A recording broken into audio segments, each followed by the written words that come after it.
Операция «Труба». Россияне пошли на прорыв по газопроводу. Повторение спецоперации. Где? Новый удар по скоплению военных, прорыв вглубь позиции, заход на территорию противника, захвачены склады обеспечения.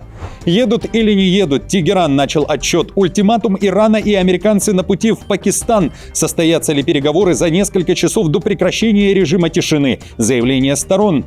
Признание ошибки и поражения. На Западе заговорили о тяжелом просчете. Классической победы Украины или России не будет. Почему? Срочный приказ Зеленского. Масштабные чистки в Киеве. Генералы признали провал. Кого устраняют и почему?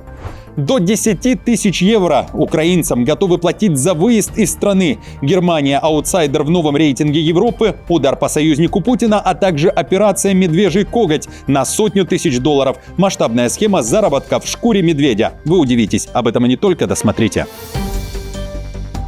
Друзья, всем привет! Это «Время Прядко». Коротко, четко и по делу о том, о чем говорят в мире. Спасибо вам за поддержку, и я начинаю.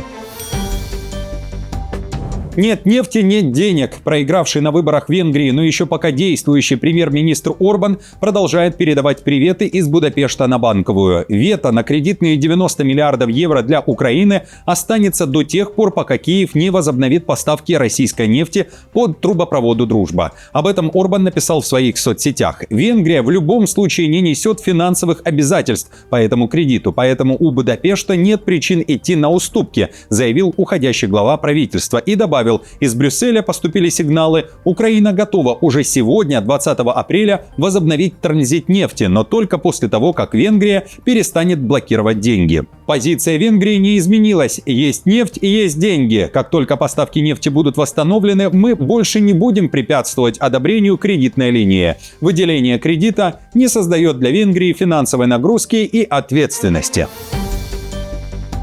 Импровизация, метание и страх, что все может выйти из-под контроля. Именно это скрывается за громкими заявлениями Трампа о войне с Ираном. Об этом пишет Wall Street Journal. Американский президент то угрожает уничтожить цивилизацию, то требует срочных операций после сбитого самолета, пока команда фактически изолирует его от критических решений. На фоне скачка цен на нефть и закрытия Ормузского пролива президент признает уязвимость ситуации и раздражается союзниками, которые не спешат помогать, говорится в публикации. И сейчас стратегия Трампа выглядит максимально непредсказуемым, чтобы запугать противника. Но внутри администрации растет тревога. За громкими ударами нет четкого плана выхода. Кроме того, авторы пишут, цитирую: «Трамп имеет дело со своим собственным страхом перед отправкой американских солдат в зону опасности». Например, Трамп сопротивлялся отправке американских солдат для захвата острова Харк, точки, откуда экспортируется 90% иранской нефти.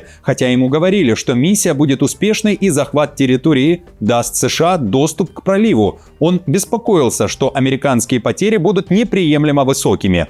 «Они будут как мишени в тире», — сказал президент. И пока часть американских медиа критикует Трампа, сам Трамп вновь пообещал сокрушительный удар по Ирану. Штаты готовы поразить десятки целей. Трамп уверяет, уже не время быть хорошим парнем. Ко всему, Вашингтон обвинил Иран в срыве перемирия. Огонь в Ормузском проливе, удары рядом с британским и французским судами – это было не очень мило, заявил Трамп. И несмотря на эскалацию, Вашингтон срочно отправляет переговорщиков в Пакистан, в частности в Исламабад. Трамп выдвигает ультиматум: либо честная сделка, либо продолжение войны. Прекращение огня, кстати, действует официально до 22 апреля. Цитирую. «Они рухнут быстро, они рухнут легко, и если они не примут сделку, то для меня будет честью сделать то, что должно быть сделано и что должно было быть сделано в отношении Ирана другими президентами за последние 47 лет. Пришло время положить конец иранской машине убийств». На фоне заявления Трампа главнокомандующий армией Ирана также сделал заявление: страна готова ответить на любую угрозу без колебаний. Все роды войск приведены в готовность и готовы действовать одновременно на суше, в воздухе и на море, заявил Амир Хатами. Он подчеркнул, что армия будет твердо противостоять любому противнику, представляющему угрозу для нации и ее граждан, добавив, что элитные силы армии приложат все усилия для сохранения независимости, территориальной целостности и государственного строя Исламской Республики Иран, а также для продолжения развития и прогресса страны в различных сферах. Во второй половине воскресенья, когда Трамп уже заявил об отправке переговорной группы в Исламабад, американские медиа со ссылкой на источники в Иране написали, что иранская делегация прибудет в Пакистан во вторник. В то же время иранские медиа начали массово писать, что пока Иран не собирается отправлять переговорную делегацию.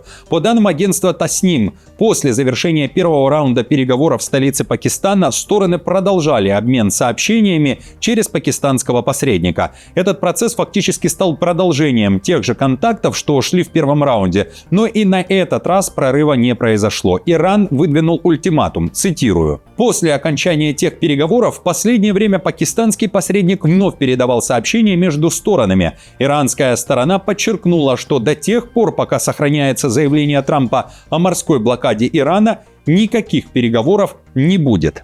Иран пошел на прорыв блокады. Судно Тегерана попыталось прорваться, но США начали операцию. Эсминец Америки пошел на перехват в Оманском заливе и дал последнее предупреждение. После отказа подчиниться американцы ударили по судну, в частности по машинному отделению. Танкер был остановлен точечным ударом. Дальше силовая операция по захвату. Морская пехота США пошла на штурм и взяла судно под полный контроль, заявил Трамп. Американские военные опубликовали кадры спецоперации.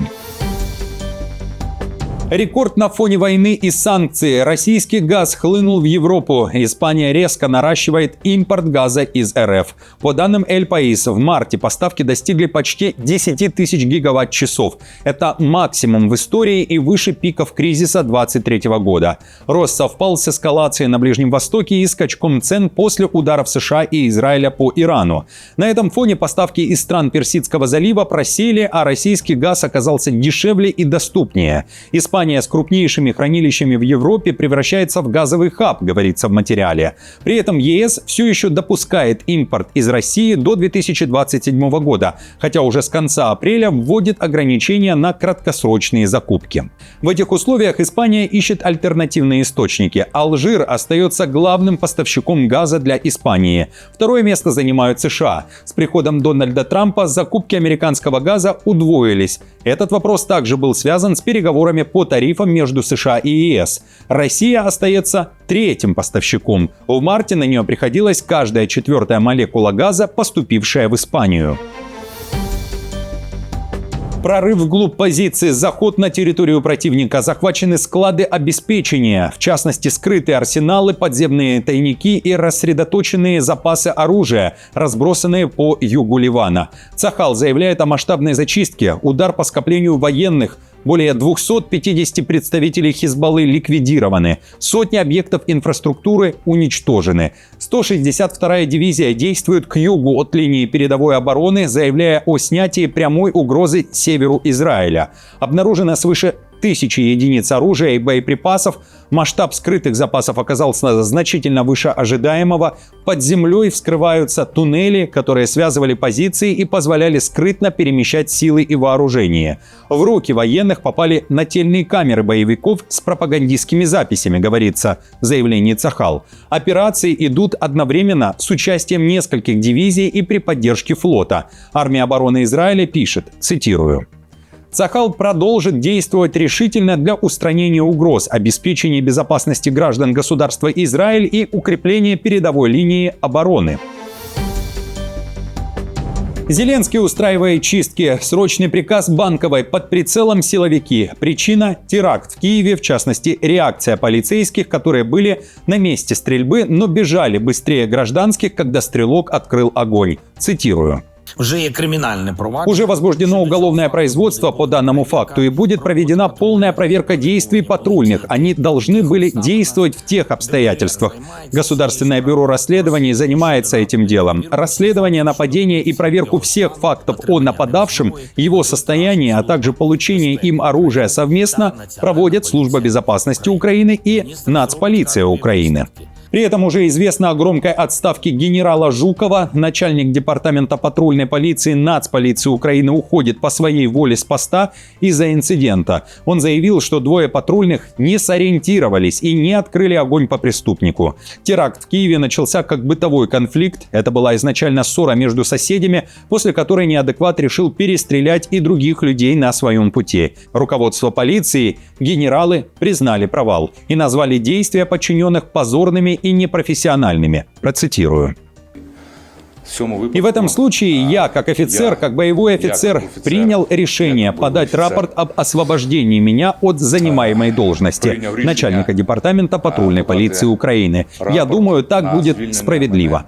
Отмечу, что Жуков, это украинский военный с позывным «Маршал», участвовал в боях на Донбассе с 2014 года и прославился как один из киборгов и защитников Донецкого аэропорта. В сентябре 2015 года Жуков перешел из армии в новую патрульную полицию, где быстро стал начальником департамента патрульной полиции Нацполиции Украины и в 2023 году получил звание генерала полиции 3-го ранга. Поражение Запада, классическая военная победа Украины или России маловероятна. Об этом заявил экс-глава военного комитета НАТО Роб Бауэр в интервью радио НВ. По его словам, для победы на поле боя с освобождением территорий очень мало шансов, потому что Россия завела на украинские земли огромную группировку – 700 тысяч солдат. Россиян будет очень трудно оттуда выдворить, и мы все должны извлечь из этого урок, говорит Бауэр.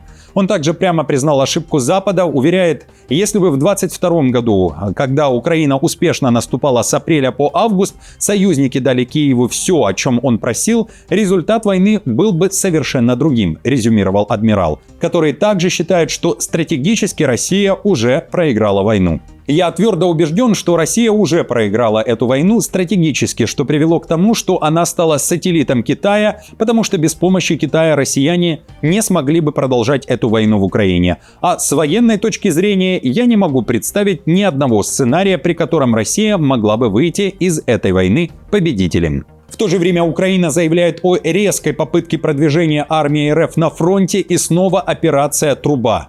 Россияне пошли в атаку в Сумской области, используя газовую трубу Уренгой-Помары-Ужгород. Кроме того, ВСУ заявляют и о маневре на квадроциклах и мотоциклах. В сообщении украинских подразделений говорится, попытка продвижения была пресечена, опубликованы видео боев.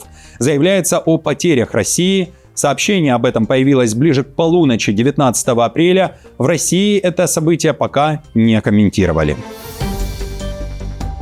Удар по союзнику Путина. Теперь уже сразу 3 страны – Балтии, Литва, Латвия и Эстония – устроили воздушную блокаду. Небо закрыто для самолета премьера Словакии Фица, который собирается на военный парад в Москву. В Эстонии заявили, не будет воздушного коридора для полета в Москву на парад 9 мая, цель которого – прославление агрессора. Это слова эстонского министра иностранных дел Цахны. Напомню, в прошлом году эти же государства, а также Польша, закрыли свое небо для бортов Фица и президента Сербии Вучича, направлявшихся в Москву. Чтобы попасть в Москву, словацкий премьер-министр был вынужден лететь через Венгрию, Румынию, Черное море и Грузию. А в Братиславе уже отреагировали на свежий запрет, Фица не считает его препятствием. Что ж, страны ЕС не позволяют премьеру другой страны ЕС лететь над своей территорией. Я, конечно, найду другой маршрут, как сделал это и в прошлом году, когда нам помешала Эстония. Отношение прибалтийских стран ко Второй мировой войне не может остановить меня в намерении поблагодарить за освобождение Словакии. Ирландия решила избавиться от украинских беженцев. Правительство готовит жесткий план в течение ближайшего года полностью прекратить все контракты на размещение украинцев и закрыть государственное жилье для них. С начала российско-украинской войны только на расселение украинских граждан было потрачено почти 440 миллионов евро. Сейчас высокопоставленные чиновники обсуждают либо полную отмену директивы о временной защите, либо ее серьезные ограничения. Поддержку будут получать только жители наиболее пострадавших регионов Украины. Об этом сообщает «Таймс». Министр по вопросам миграции Колм Брофи заявил прямо: Ирландия хочет положить этому конец. 16 тысяч украинцев, которые с начала войны живут за счет ирландских налогоплательщиков, должны уехать. Взамен правительство обещает щедрый пакет помощи для возвращения на родину. Чиновники также работают над программой возвращения, которая будет синхронизирована с окончанием действия директивы. Украинцам предложат вернуться домой и предоставят финансовую помощь. Сейчас просители убежища могут получить до 2500 евро на человека или до 10 тысяч евро на семью для возвращения в страну происхождения. Германия больше не магнит для беженцев. По новым данным Евросоюза, за первый квартал 2026 года количество прошений о предоставлении убежища в Германии рухнуло сразу на 23%. Впервые с 2015 года, пишет Welt. Страна вылетела из тройки лидеров и откатилась на 4-е место. За первые 3 месяца 2026 года в Германии подано менее 29 тысяч заявлений на убежище. Впереди теперь Франция, Испания и Италия. При этом общее число заявок по всему ЕС сократилось почти на четверть, говорится в материале. ФРГ стала аутсайдером из-за резкого спада потока из Сирии и Украины. Заявки сирийцев обвалились на 63%, украинцев на 57%. Страна теряет привлекательность для беженцев, говорят эксперты, из-за призывов к ужесточению миграционной политики. Напомню, недавно Мерц попросил Зеленского сдержать наплыв украинских мужчин в Германию. Дополнительными причинами снижения числа заявлений эксперты считают ужесточение миграционной политики ЕС под влиянием комиссара по миграции Магнуса Бруннера, а также более строгий курс немецкого правительства под руководством министра внутренних дел Александра Добринта. С прошлого года заявления от сирийцев в большинстве случаев отклоняются.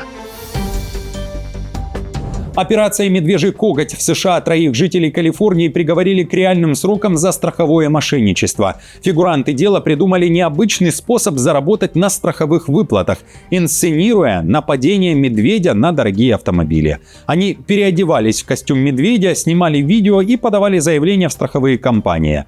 История началась еще в 2024 году. Тогда аферисты заявили, что медведь ворвался в их Rolls-Royce и разодрал дорогой салон. Отмечу, в Калифорнии действительно существует проблема с медведями, которые в поисках пищи проникают в жилые дома или мусорные контейнеры. И для убедительности мошенники приложили видео нападения. Чтобы сорвать максимальную сумму, они в тот же день подставили еще 2 Мерседеса, отправив заявления в разные страховые компании.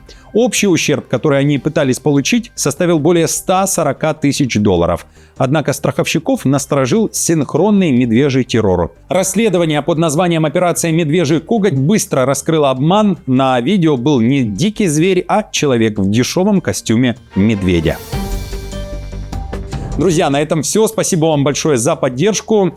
Как всегда, напомню, мне будет приятно за каждый ваш лайк, комментарий и репост. До встречи уже завтра.